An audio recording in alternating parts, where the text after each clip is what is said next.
അപ്പോൾ ഞാൻ എന്നോട് പറയാം അമ്മച്ചി ജയിക്കണം മഞ്ഞാനിക്ക് വേവിച്ചന് കൂടെ കൂടിപ്പോന്ന് പറഞ്ഞ് ജയിപ്പിക്കണമെന്ന് പറഞ്ഞു. ഞാനൊക്കെ കമ്മ്യൂണിസ്റ്റ് പാർട്ടിക്കാരിയാണ്, എന്നാലും ശരി ഞാൻ അവൾക്ക് വോട്ട് ചെയ്ത്. എങ്ങനെയാണെന്നൊന്നും എനിക്ക് എൻ്റെ ആത്മാരെ അറിയാൻ പറ്റിയത്. ഇങ്ങനെ എനിക്കറിയാം നേരത്തെ തൊട്ട്, നേരത്തെ തൊട്ട് എനിക്കറിയാം അവരെല്ലാവരെയും. അവരെ ചേട്ടനും അനിയന്മാരും എല്ലാം ഞങ്ങളവിടെ കണ്ടെത്തി പണിയാനും പണിക്കെല്ലാം വളരെ സങ്കടത്തോടു കൂടി അത് കേട്ടപ്പം തൊട്ട് ഞങ്ങൾ തൊഴിലുറപ്പിൽ പണിതുകൊണ്ടിരുന്നപ്പോൾ ഇതൊക്കെ അറിയുന്നത്. എനിക്ക് ഭയങ്കര സങ്കടമായിപ്പോയി. ഇന്നലെ രാത്രി പോലും അതിൻ്റെ അവിടേക്കൊന്നും ഞാൻ പോയില്ല. എനിക്ക് കാണാൻ ഭയങ്കര സങ്കടമായി. നല്ലൊരു പെങ്കച്ച്, ഒരു കുഴപ്പവും അവളെ കൊണ്ട് പറയാനില്ല. അതുപോലെ മെഡിക്കൽ ഒരു പെണ്ണായിരുന്നു കേട്ടോ, വക്കീലല്ലേ അവൾ.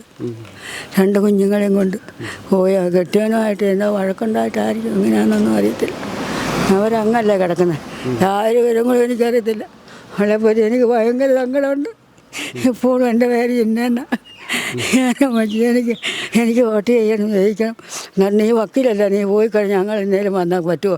അന്നേരം വിളിക്കുമ്പോൾ ഞങ്ങളുണ്ടെന്നൊക്കെ പറഞ്ഞു. ഉടനെ കല്യാണം കഴിഞ്ഞ് അറിയാമോ, കല്യാണമൊക്കെ ഞങ്ങളെ വന്ന് വിളിച്ചാൽ എല്ലാവരും ചെല്ലാൻ പറഞ്ഞു. ഞങ്ങളാരും പോയില്ല കേട്ടോ. അങ്ങനെ എനിക്ക് അവളെ പറ്റി ഭയങ്കര സങ്കടം. യാതൊരു അനാവശ്യങ്ങളോ അങ്ങനെയുള്ള വിവരങ്ങളോ ഒന്നുമില്ല. പിന്നെ എന്നാ കാര്യമൊന്നും മറ്റുള്ള കാര്യങ്ങളൊന്നും എനിക്കറിയാൻ പറ്റില്ല. അങ്ങനെയുണ്ട്. പഞ്ചായത്തിൽ നിന്ന് പ്രസിഡന്റ് ഇവിടുന്ന് എല്ലാ കാര്യത്തിൽ നിന്നും പോയി കഴിഞ്ഞപ്പോൾ അമ്മയ്ക്ക് ഭയങ്കര വിഷമമായിരുന്നു. എനിക്കാരും അത് കഴിഞ്ഞപ്പോഴേ ജയിച്ച് പോയി കഴിഞ്ഞപ്പോഴേ അങ്ങ് പോയി കഴിഞ്ഞാൽ വഴി വെച്ച് മുത്തൂര് കവല വെച്ച് ഞാൻ കണ്ട്. ഞാൻ ബന്ധത്തിൽ ആശുപത്രി പോകാൻ പോവാം.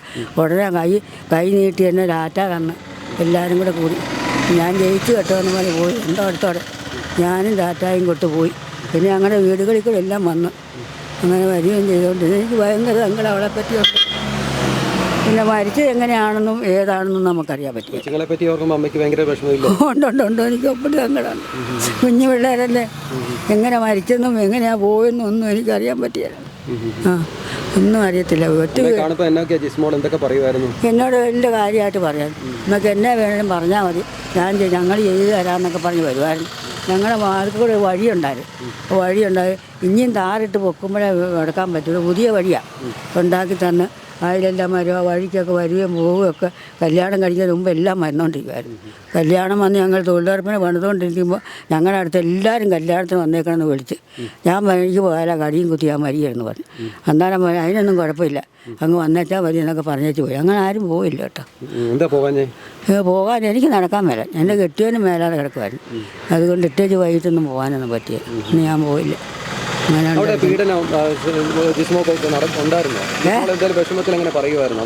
ഇല്ലല്ല, ഒരു വിഷമത്തിലൊന്നും പറഞ്ഞില്ല. കെട്ടിയവനുമായിട്ട് ഞങ്ങൾ തൊഴിലുറപ്പിൻ്റെ അവിടെ വരുമ്പോൾ ആ കെട്ടിയവനെയും കൊണ്ടാവും ഞങ്ങൾ പണിയുന്നിടത്ത് വരുമായിരുന്നു. വഴിപ്പണിക്കൊക്കെ വരുന്നവർ നോക്കണമല്ലോ. അന്നേരം വന്നപ്പോൾ ആ ചെറുക്കനെയും കൊണ്ടാണ് വന്ന്, വൈക്കാലാണ് വന്നത് 2 പേര്. അങ്ങനെ ചെറുക്കനെ ഞാൻ കണ്ടിട്ടുണ്ട്. കല്യാണത്തിനൊന്നും ഞാൻ പോയില്ല. പിന്നെ ഒരു പിണക്കും ഇല്ല അന്ന്. ഒരു വർത്താനൊക്കെ പറഞ്ഞ് എൻ്റെ ഭർത്താവായിരുന്നൊക്കെ പറഞ്ഞ് ഞങ്ങളുടെ അടുത്ത് വന്നേച്ചു കല്യാണം കഴിഞ്ഞിടാം. അങ്ങനെയൊക്കെ ആയിരുന്നു. പിന്നെ വിവരങ്ങൾ അറിയത്തില്ല. പിന്നെ മരിച്ചത് എങ്ങനെയാണെന്നും ഏതാണെന്നും എന്നെ അപകടത്തിലാണെന്നും ഒന്നുമില്ല. അമ്മായിയമ്മയുടെ ഒക്കെ ഒത്തിരി ഇതുണ്ടായിരുന്നല്ലോ പീഡനം. അത് അമ്മക്ക് അറിയത്തില്ല, കാര്യം അവരങ്ങല്ലേ. ഇല്ലാത്ത ഞാൻ താരന്മാരോട് പറയില്ല. അവിടുത്തെ വിവരം ഒന്നും അറിയത്തില്ല. ഇവിടുത്തെ കാര്യം മാത്രമേ എനിക്ക്. ആ ചെറുക്കന്മാർ തന്തേ അവരെല്ലായിട്ടും വലിയ സ്നേഹത്തോടു കൂടി ജയിച്ചവരാ ഞങ്ങളൊക്കെ. അവരൊക്കെ ഞങ്ങൾക്ക് അതിലൂടെ അറിയുകയും ചെയ്യാം. ആ ചെറുക്കനും അതുപോലെ തന്നെ. പിന്നെ എല്ലാവരും നിർബന്ധിച്ച് അതിനോട് പെണ്ണ് കെട്ടിക്കോളാൻ പറഞ്ഞ്. പിന്നെ പെണ്ണ് കെട്ടിയില്ല, അതിൻ്റെ ഭാവി നഷ്ടപ്പെടുകയാണ്. അവളങ്ങനെ മരിച്ചു പോകും. അതുകൊണ്ട് ചെറുക്കൻ പെണ്ണ് കെട്ടിക്കഴിഞ്ഞ് ജോലിയുണ്ട്, അവരങ്ങ് പോവുകയും ചെയ്യും. അവരുടെ വീട് അവിടെ കിടക്കുകയാണ്. എല്ലാ കുഴപ്പമൊന്നുമില്ല. ഇന്നത്തെ കാര്യമൊന്നും എനിക്കറിയത്തില്ല. അതാ ഞാനും പറയുന്നത്. അവർക്ക് കൂടെ വന്ന് താമസിച്ചാൽ നല്ല വീടും പേരും കിടക്കുന്നു. ആങ്ങളെയും പെണ്ണ് കെട്ടി പോയി പുറത്താ. പിന്നെ ആ ചെറുക്കനും ഉണ്ട്. അവരൊക്കെ കഷ്ടപ്പെട്ട് ജീവിച്ചവരാ കേട്ടോ. ഞങ്ങൾക്കറിയാവുന്ന അവരെല്ലാവരും തന്നെ. അതുകൊണ്ട് അവിടെ പോയി കിടന്ന് പണ്ടുകൊണ്ട് ഈ വീട് വന്ന് താമസിച്ച് കിടന്ന് ആരും ഒന്നും പറയരുത്. എന്ത് കുറ്റം കാണിച്ചാലും ഇപ്പം കോടതിയില്ലേ പോലീസുകാരെ അറിയിപ്പിക്കണം ഇന്ന കുറ്റങ്ങളാണ് അവൾ ചെയ്തത്. അങ്ങനെ ബന്ധങ്ങൾ പിരിച്ച് എന്തോരം ആളുകൾ പോകുന്നുണ്ട് ഇല്ലേ. അതുകൊണ്ട് ഞാനും ഇവിടെ കൂടെ നിൽക്കുകയില്ല. എന്നേലും കുഴപ്പമായതുകൊണ്ട് ഞാൻ പോയി നിൽക്കുകയില്ല. അതുകൊണ്ട് ഞാൻ വീട്ടോട്ട് പോകുന്നു. ഇവിടെ വന്ന് ഇന്ന് ആരും ഒന്നും പറയരുത്. അല്ല ഇവര് ഇവിടെ നിൽക്കുവായിരുന്നു. ചേച്ചിയൊക്കെ കൂടെ ഉണ്ടായിരുന്നല്ലോ, കൂടെ നിൽക്കുകയല്ലായിരുന്നു. പിന്നെ എന്നിട്ട് ജിസ്മോളതൊക്കെ ഇവിടുത്തെ വീട് ഇവിടെ ആരും ഇല്ലാഞ്ഞിട്ട് പോലും ഇവിടെ താമസിക്കാതെ അങ്ങ് പോയി. ഇതൊക്കെ കിടപ്പം ചേച്ചിക്ക് എന്ത് തോന്നി അങ്ങനെ കേട്ട് കഴിഞ്ഞപ്പോഴത്തേക്ക്? എനിക്ക് ഭയങ്കര സങ്കടമായിപ്പോയി. പിന്നെ അവരുടെ കാര്യമോ ചെറുക്കൻ്റെ കാര്യമൊന്നും എനിക്കറിയത്തില്ല. പെണ്ണിൻ്റെ കാര്യം മാത്രമേ എനിക്കറിയൂ. അവളെ കൊണ്ട് യാതൊരു കുഴപ്പങ്ങളും കൊള്ളാമല്ല. ചെറുപ്പത്തിലെ കെട്ടിച്ചും വിട്ടു. ഈ നിറമില്ലായിരുന്നെന്നൊക്കെ പറയുന്നത് ശരിയാണോ? നിറമില്ലാത്തതിൻ്റെ പേരിലൊക്കെയാണ് ഉപദ്രവിക്കുന്നതെന്നും ഒന്നും എനിക്കറിയത്തില്ല. ആ വിവരങ്ങൾ യാതൊന്നും എനിക്കറിയത്തില്ല. നിറമൊക്കെ ഉണ്ടായിരുന്നു ഈ പറയുന്ന ഒക്കെ ഉണ്ടായിരുന്നു? ഒന്നും എനിക്ക് രുചി കണ്ടാൽ വിളിക്കുക, നല്ല വെളുത്ത് വിളിക്കും. ചെറുക്കൻ അത്ര തന്നെ ഇല്ല, ചെറുക്കൻ ഇച്ചിരി കറുത്താണ്. ചെറുക്കനെ ഇരുന്നേരമാണ്. ചെറുക്കനെക്കാട്ടും രുചിമോളായിരുന്നു. അങ്ങനെ അല്ല, ചെറുക്കൻ്റെ കാര്യത്തെ പറ്റി അവരുടെ കാര്യമൊന്നും എനിക്കറിയത്തില്ല. കാണാൻ ഇവരാരാ നല്ലത്, ചെറുക്കനായിരുന്നോ ജിസ്മോളായിരുന്നോ? ജിസ്മോളാണ്. ആണല്ലേ. അമ്മയായിട്ട് പരിചയമുണ്ടായിരുന്നു, ജിസ്മോളുടെ അമ്മയായിട്ടും? പിന്നെ അവരെല്ലാവരും ഞങ്ങൾ പരിചയമുള്ള. ആണല്ലേ. അല്ല, നമുക്കൊന്നും അറിയത്തില്ല. എത്ര വർഷത്തെ പരിചയമുണ്ട് ജിസ്മോളുമായിട്ട്? ജിസ്മോളുമായിട്ട് അധികം ആയില്ല. ഞങ്ങൾ ഈ ചേർപ്പങ്ങലാണ് താമസിച്ചുകൊണ്ടിരുന്നത്. അവിടെ നിന്ന് ഇങ്ങോട്ട് വന്നിട്ടൊരു 19 കൊല്ലമായിരുന്നു. അത് കഴിഞ്ഞ് പിന്നെ ഇങ്ങനെ കാണുമ്പോൾ അറിയുന്നുള്ളൂ. അല്ല, നേരത്തെ ആയിട്ട് പിന്നാലോട്ടൊന്നും അറിയത്തില്ല. തെരഞ്ഞെടുപ്പിൽ മത്സരിക്കുമ്പോൾ അറിയാം. അത് നല്ല അറിയാവുന്ന കമ്മ്യൂണിസ്റ്റ് പാർട്ടിയായി.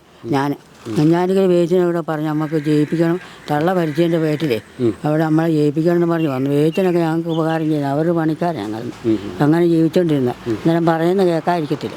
അപ്പോൾ കമ്മ്യൂണിസ്റ്റ് പാർട്ടിക്ക് അവരോട് മിണ്ടാതെ ഞാനിത് വോട്ട് ചെയ്ത് ഒരിക്കലും ഞാൻ മാറി ചെയ്തിട്ടുള്ളതല്ല. എന്നിട്ട് പെണ്ണ് ജയിപ്പിച്ച് ഞങ്ങൾ ജയിക്കുകയും ചെയ്യും, അത് പെണ്ണ് ജയിക്കുകയും ചെയ്യും. പിന്നത്തെ കാര്യമൊന്നും നമുക്കറിയത്തില്ല. അപ്പോൾ ഈ ജിസ്മോക്ക് അറിയാമോ കമ്മ്യൂണിസ്റ്റുകാരിയായിരുന്നു? അറിയാം, പറഞ്ഞിട്ടുണ്ടോ? അറിയാം. അപ്പോൾ എന്നാ പറഞ്ഞു ജിസ്മോള് കേട്ട് കഴിഞ്ഞപ്പോൾ ഒരു സന്തോഷമായി. ഒന്നും ചെയ്തില്ലെന്നോർത്ത്. അങ്ങനെ അല്ലാതെ നമുക്ക് മറ്റു വിവരങ്ങളൊന്നും. വീട്ടിലൊക്കെ പോയിട്ടുണ്ടോ? കുടുംബത്തിലൊക്കെ? അവർ വീട്ടിലൊന്നും പോയിട്ടില്ല. നമ്മുടെ വീട്ടിൽ വരുമായിരുന്നു. നമ്മുടെ വീട്ടിൽ ഓട്ടർ മാത്രം വന്നു. പിന്നെ അതിൻ്റെ അപ്പൻ്റെ ചേട്ടന് ഞങ്ങളുടെ തൊട്ടടുത്താണ് താമസിക്കും, അടുത്താണ് താമസിക്കും. എന്നാലും അവിടെയൊക്കെ വരും. അതങ്ങനെ വഴിയില്ല, ഒരു കാര്യത്തൊന്നും പോവില്ല. പഠിച്ച് നടക്കുമല്ലോ, പഠിച്ച് നടക്കുമല്ലോ. രാഷ്ട്രീയം വിട്ടപ്പോഴൊക്കെ അമ്മയ്ക്ക് ഭയങ്കര ബുദ്ധിമുട്ടായോ? ആണോ? പിന്നല്ലേ ഭാവി ഉണ്ടായിരുന്നു രാഷ്ട്രീയത്തിൽ? നന്നായിട്ട് പോരുന്നെങ്കിൽ ഭാവി ഉണ്ടായിരുന്നു രാഷ്ട്രീയം? ഉണ്ടായിരുന്നല്ലേ. പിന്നെ മുമ്പടി ആൾക്കാർ വോട്ട് ചെയ്തു. തള്ള അങ്ങനെ മരിച്ചു പോയത് അതിൻ്റെ കയറ്റി എല്ലാവരും തന്നെ വോട്ട് ചെയ്തു. അതുകൊണ്ടാണ് ജയിച്ചത്. കണ്ട നാൾ മുതൽ എനിക്കിഷ്ടമായിരുന്നു. 2 കുഞ്ഞുങ്ങൾ മരിച്ചു പോയ കാര്യം അവർക്ക് വലിയ സഹിക്കാൻ പറ്റിയ. വെള്ളത്തിൽ വീണ് അത്ര ദോഷമായിട്ടല്ലേ അവൾ മരിക്കുന്നത്. അവൾ ആർക്കും ഒരു ദോഷമില്ലാതെ കണ്ട് ഒരു എഴുതി വെക്കുമോ പോലീസുകാരറിയിക്കുകയോ ഒന്നും ചെയ്യാനല്ല അവൾ മരിക്കുന്നത്. ഞാനങ്ങ് മരിച്ചേക്കാന്ന് വെച്ചാൽ അവിടെ അങ്ങ് തോന്നി. എങ്ങനെ പോയെന്ന് ദൈവത്തിനറിയാം. ദൈവം അറിയാതെ ഈ ലോകത്തിലൊന്നും വരികയില്ല. അതുകൊണ്ട് ഞാൻ പറയുന്നത് മറ്റു കാര്യം അവരുടെ കാര്യമൊന്നും എനിക്കറിയില്ല, ചെറുക്കൻ്റെ കാര്യത്തിൽ. ആ വക്കീലാകുന്നവർ അവർ വീട് ചുമ്മാ അവിടെ കിടക്കുകയെന്ന് അവരൊക്കെ പറയും. വീട്ടിൽ പോയിട്ടുണ്ട്, കണ്ടിട്ടില്ല. ഞങ്ങൾ അതിനൊക്കെ ആ ഭാഗത്തൊക്കെ പോയി ഞങ്ങൾ കണ്ടെത്തി പറഞ്ഞാലും കൊയ്യാനൊക്കെ പോയിട്ടുണ്ട്. കണ്ടോ കണ്ണി ചെറുക്കനെ അറിയാം. അവർ അന്തമാർ അവരെല്ലാവരും എനിക്കറിയാം. അതുകൊണ്ട് അവരെല്ലാവരും എനിക്ക് അതിൻ്റെ തള്ളയെ പോലും അറിഞ്ഞത്. അങ്ങനെ ഇന്നോടത്ത് ആ പെണ്ണിന് ജീവിക്കാൻ യാതൊരു കുഴപ്പമില്ല. അങ്ങനെ ഉണ്ടെന്നൊരു കോടതിയിൽ അറിയിപ്പ് വേണം, വേദ കൊടുക്കണം. എനിക്ക് എൻ്റെ ഇവിടെ നിൽക്കാൻ പറ്റിയാലും എനിക്ക് ബന്ധം പിരിക്കണം. അതുകൊണ്ട് ഞാനും ഇവിടെ കിടക്കുകയില്ലെന്ന് പറഞ്ഞിട്ട് ആ പെണ്ണ് പോവുകയാണെങ്കിൽ അവരെ കിടക്കില്ല ഇല്ലേ. ആ വീട്ടിൽ കൊണ്ട് കിടക്കാറുണ്ട് ആ കൊച്ചുങ്ങളെയും കൊണ്ട്. അത് തന്ത ഇറക്കി വിടുമോ? അതിന് ആങ്ങളയുണ്ട്, ഒരു ചേട്ടത്തിയും കൂടെ ഉണ്ട്. അവരാരും ഇറക്കി വിടുകയില്ല. അതിൻ്റെ ആങ്ങളമാർ, അതിൻ്റെ അപ്പൻ്റെ അനിയന്മാരും ചേട്ടന്മാരൊക്കെ നല്ല സന്തോഷത്തോടെ ചെയ്യും ഞങ്ങളൊക്കെ. എപ്പോൾ കണ്ടാലും ഞങ്ങളെല്ലാം ഒന്നിച്ച് ജീവിച്ചുകൊണ്ടിരുന്ന ആണുങ്ങളുടെ ഇവിടുത്തെ കാര്യമൊക്കെ എനിക്കറിയാം, അവിടുത്തെ കാര്യം എനിക്കറിയില്ല. അവൻ്റെ സ്വഭാവം മോശമാണോ നല്ലതാണോ എന്ന് അവിടെയൊക്കെ ചെന്ന് അന്വേഷിച്ചാൽ അറിയത്തുള്ളൂ. എന്തെങ്കിലും കുഴപ്പമില്ല ഇങ്ങനെ വരികയല്ല, വരുമോ? അതുകൊണ്ട് ഞാൻ പറയുന്നത് എന്തായാലും 3 ജീവൻ പോയില്ല. എനിക്ക് കൊച്ചുങ്ങളുടെ കാര്യം ഓർക്കുമ്പോൾ എനിക്ക് സങ്കടമില്ല. ഇന്നലെ രാത്രി ഞാൻ 10 മണി ആയപ്പോൾ ഞാൻ കിടന്ന് ഇപ്പോൾ അവിടെ കാര്യം ഓർത്ത് ഞാൻ കാര്യമായി. പെണ്ണിൻ്റെ കാര്യം അറിയാം. അതുപോലെ എവിടെ വെച്ച് കണ്ടാലും ഒരു വിളിയും പറഞ്ഞേക്കും. ആരെ പോയാലും ശരി എന്നെ നിർത്തി വണ്ടി നിർത്തി എന്നെ വിളിച്ചേച്ചാൽ പോകളെ. ഇത്രയ്ക്ക് സ്നേഹമായിട്ട് ഞങ്ങൾ ജീവിച്ചാൽ ഇത് ചെറുക്കൻ്റെ കാര്യം അറിയത്തില്ല. എന്തെങ്കിലും കുഴപ്പം ചെറുക്കൻ്റെ വൈകിട്ട് ഉണ്ടായിരിക്കും, തള്ളയോ വലിയൊരു കാര്യം ഉണ്ടായിരിക്കും, അതൊന്നും നമുക്കറിയത്തില്ല. കൂടുതൽ വാർത്തകളും വിശേഷങ്ങളും നിങ്ങൾക്ക് ലഭിക്കാൻ കേരളീയം ന്യൂസ് സബ്സ്ക്രൈബ് ചെയ്യുക. കൂടെ ബെൽ ബട്ടണും അമർത്തുക.